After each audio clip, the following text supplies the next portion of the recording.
hahayaan na takutin nila ang mga witnesses at sindakin nila ang Senado.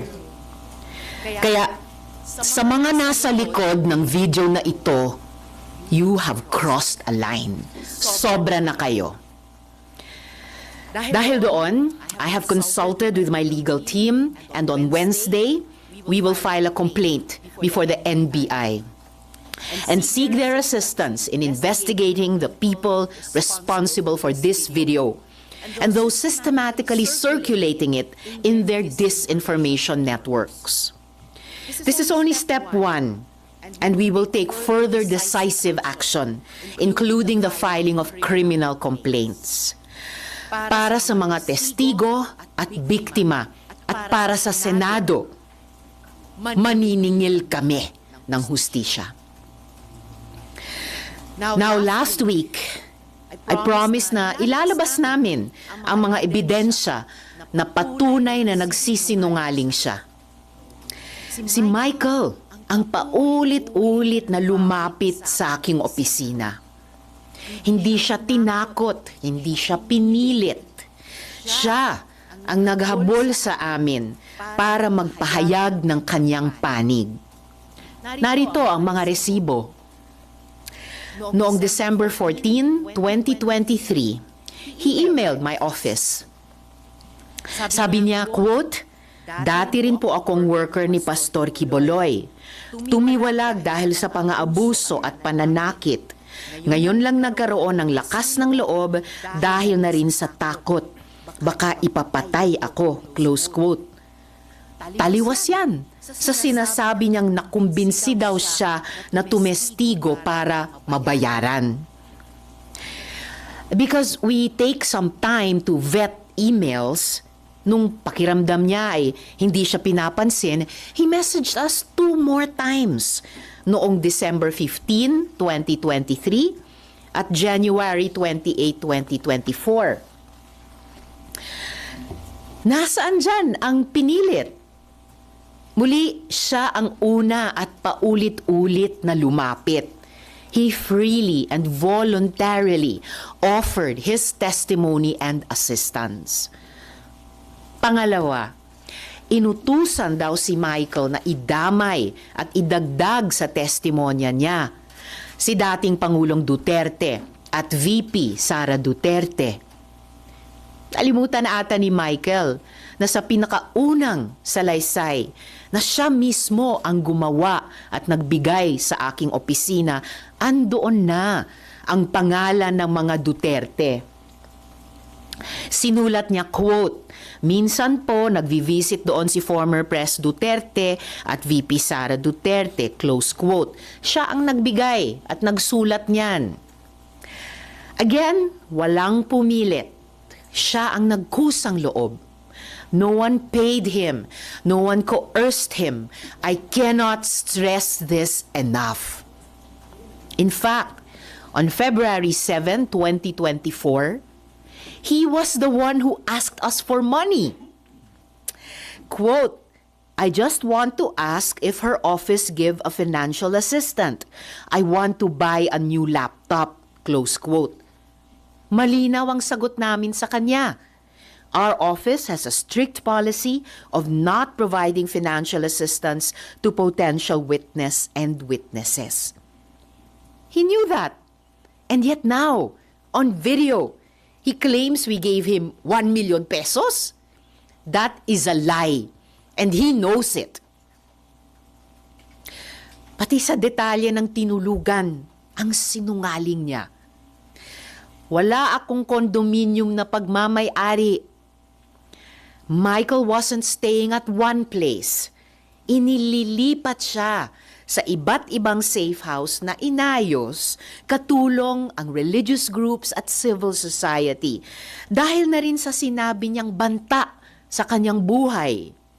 Again, mga kasama, he was moved between safe houses because he was afraid that his life was in danger.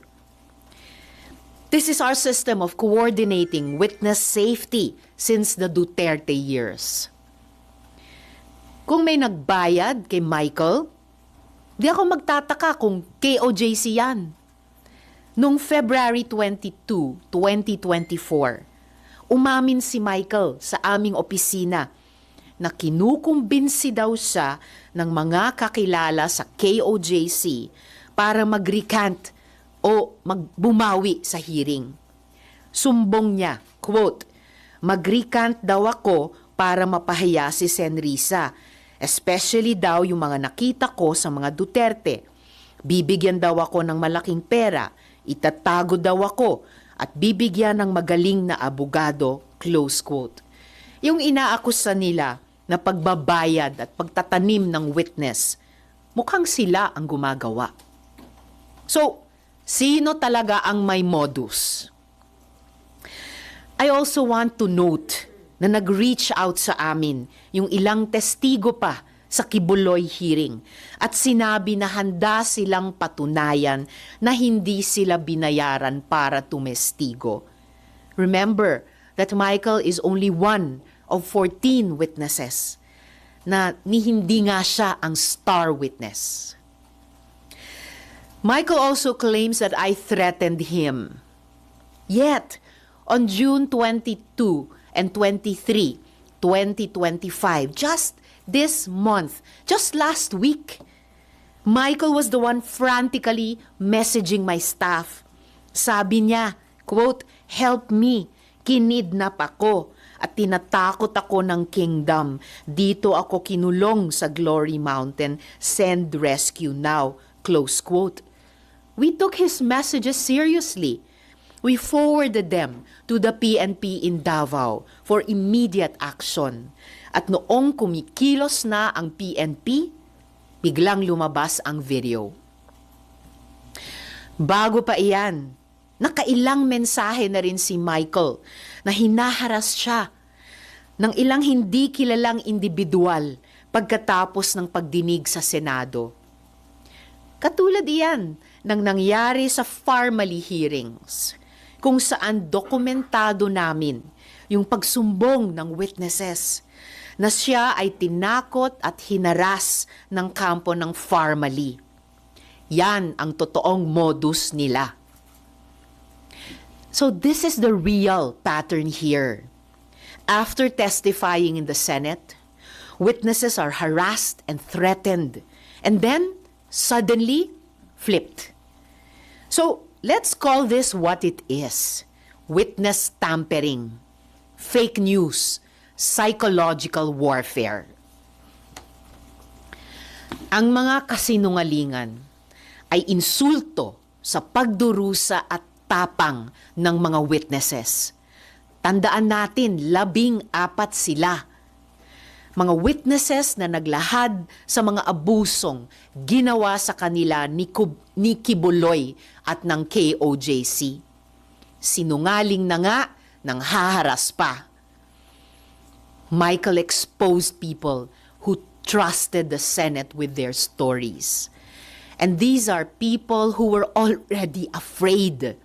Now they are in danger. Again, yan ang talagang kinagagalit ko. Hindi lang ito paninira. Those responsible for this video crossed a line and they will be held to account. Muli, I have consulted with my legal team and on Wednesday, we will file a complaint with the NBI. We will work with them for a full investigation into the people who created this video and the networks amplifying it. And we're not stopping there. We are preparing criminal complaints. To those behind this, you don't scare us, but you should be scared of the truth. Because no one gets to endanger our witnesses, my staff, or harass the Senate with impunity. We will not let this slide. We will fight back. Hindi nila mapipigilan ang katotohanan. Questions? Any questions from the Senate media? Yes, sir. Ma'am Asher po from PNP. Ma'am, are you saying Ma'am, are you saying na yung si Michael po now is pwede siyang biktima dito na ginagamit siya? Posibleng biktima rin si Michael, posibleng ginagamit siya. Pero kasabay ng pagdasal ko para sa kanyang kaligtasan, kung tulad ng takot niya, siya ay kikidnapin, kahit pinagdarasal ko ang kanyang paglaya at kaligtasan, kailangan managot din siya sa kanyang pagsisinungaling ngayon. And ma'am, meron po rin bang feedback yung PNP about ano po yung sitwasyon niya ngayon?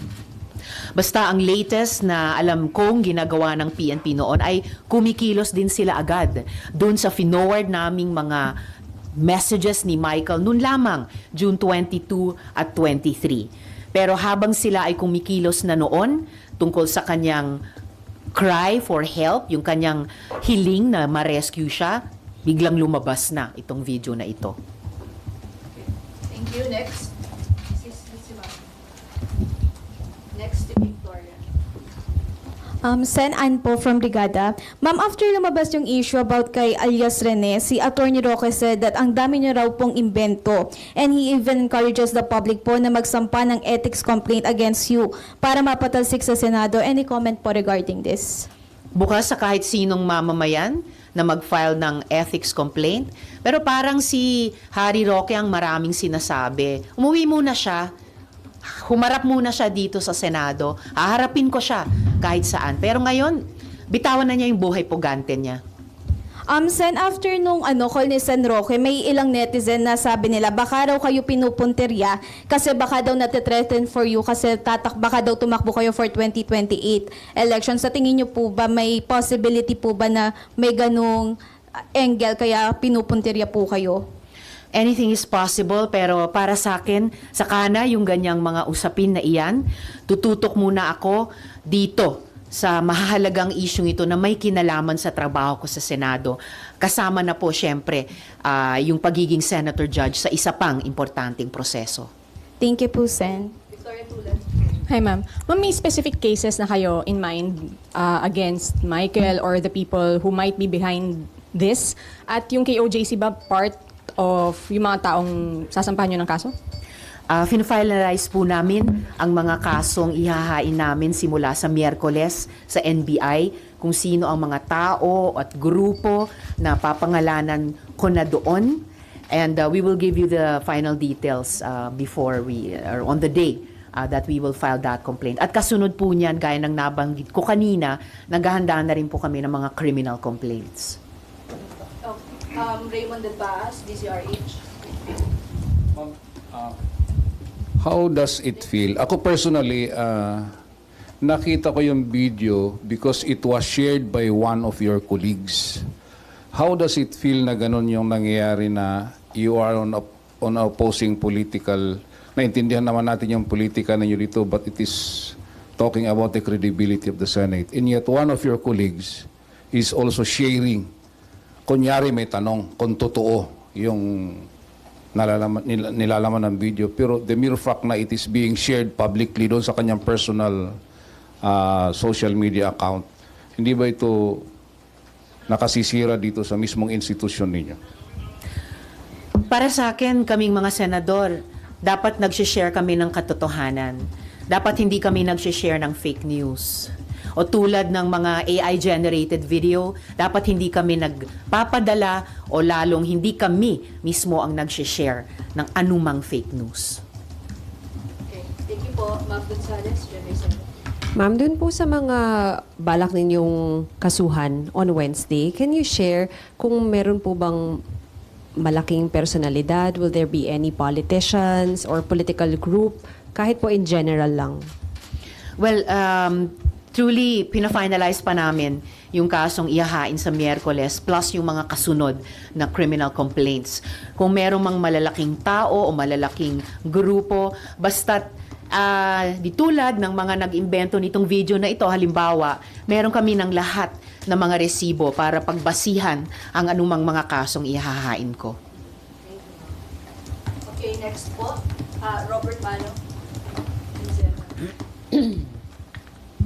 Good morning, ma'am. With the recent incident, ma'am, nakikita nyo ba na hihina yung isinagawa niyong investigation because sa pag-recant niya, magpapahina because baka sabihin na, hindi, mahina naman palang kumuha ng mga testigo at nagbabayad pala kayo ng testigo? Pinabubulaanan namin at kayang pabulaanan hanggang sa huling araw ng 19th at 20th Congresses yung mga akusasyon nila gaya ng nakita nyo sa mga resibo. Definitely the contrary ang epekto nitong mga ginagawa nilang fake news. Sa pakiramdam ko po, lalo lang lumalakas yung findings at recommendations ng aming investigasyon laban kay Apollo Kibuloy at sa KOJC. At muli, hindi lamang si Michael ang testigo. Maalala po natin, 14 sila, ni hindi siya ang star witness. At yung iba sa 13 pang witness na yon ay nag-reach out na sa opisina ko para sabihing handa nilang patunayan. Sabihin muli na sila'y nagtestigo ng malaya at hindi sila binayaran. At sisiguraduhin ko rin na yung committee report, draft committee report namin dito sa investigasyon laban kina Kibuloy at sa KOJC, na muli, salamat kay Sen. Rafi, siya ang unang pumirma niyan. Gagawin po namin ang lahat ng tamang paraan, maging bahagi pa rin ito ng record ng 20th Congress. Dahil walang fake video or ano pa mang magagawa sila na pwedeng takpan yung katotohanang nakapaloob dyan sa committee report na iyan ng aming investigasyon. Thank you. Meron pa po sa Kibuloy issue. Sana lang. Sige, kaya. Ma'am, sinong tingin niyo nasa likod ni Michael Mauricio para gawin niya to at bumaliktad siya? Yun yung aming gustong i-establish. Sinabi for one ni Attorney Torreon na hindi daw sila. So, sino? Hanggang ngayon, wala pang nagkiklaim ng authorship nitong magaling na video nila ng panay fake news naman. Bakit ayaw nilang aminin o angkinin? Dahil di tulad nga namin na kompleto ang mga resibo kay Michael at sa lahat ng aming mga witness, lahat ng resibo para sa investigasyon ay kompleto kami. Hindi tulad nila na wala silang mapatunayan dahil panay kasinungalingan ang video nila. But are you of the belief that he's acting not on his own? Someone is behind him? There is definitely someone behind him. Kung acting on his own siya o hindi siya acting on his own, hindi pa natin masisigurado 100% dahil contradictory yung mga messages niya sa opisina ko hanggang sa 1 week ago, June 23, at yung mga sinasabi niya ngayon sa video at yung sinabi din niya under oath sa hearing nung laban kay Kibuloy at sa KOJC. Ma'am, sorry, isa na lang. Yung pong paghingi niya ng tulong sa inyo, malinaw na po ba na na-release na siya from being kidnapped?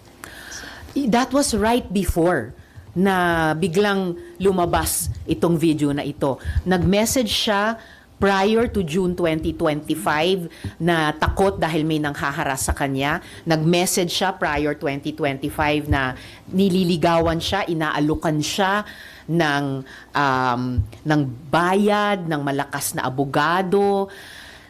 Pero biglang June 2022 and 2023 this year, may dagdag na takot na dahil siya daw ay kikidnapin. I-rescue daw siya. Actually, no. Nandun na siya kasi sinabi niya doon siya dinakip sa Glory Mountain. So yung huling mga messages niya, nakidnap na siya. He was already being held against his will. Kaya humihingi na siya ng rescue. Habang kumikilos na ang PNP, batay sa finoward naming messages ni Michael sa kanila, habang kumikilos na ang PNP Davao para malamang i-rescue nga siya gaya ng kanyang hiningi, lumabas na itong fake video na ito. Thank you, Conde. Then Victoria. Ma'am, dun po sa 13 witnesses na nag-reach out to prove na hindi kaya nilang patunayan yung sinabi ni alias Rene. Meron din po bang from KOJC na nag-convince sa kanila na bumaliktad, i-recant yung kanilang testimony, and ano po yung ginagawa ng ating office para hindi sila bumaliktad? Well, ang pinaka-importanting trabaho ng witness protection pagkatapos magtestigo dito sa Senado. Whether yung mga testigo laban kina Apollo Kibuloy at ang KOJC o kahit yung mga testigo noon laban sa family, ang pinaka-importanting proteksyon dyan ay mula sa PNP. May iba pang mga importanteng kaso, halimbawa sa EJ case, recently, sinabi ng high government official na poprotektahan sila ng gobyerno. Very good development yon para sa mga witnesses.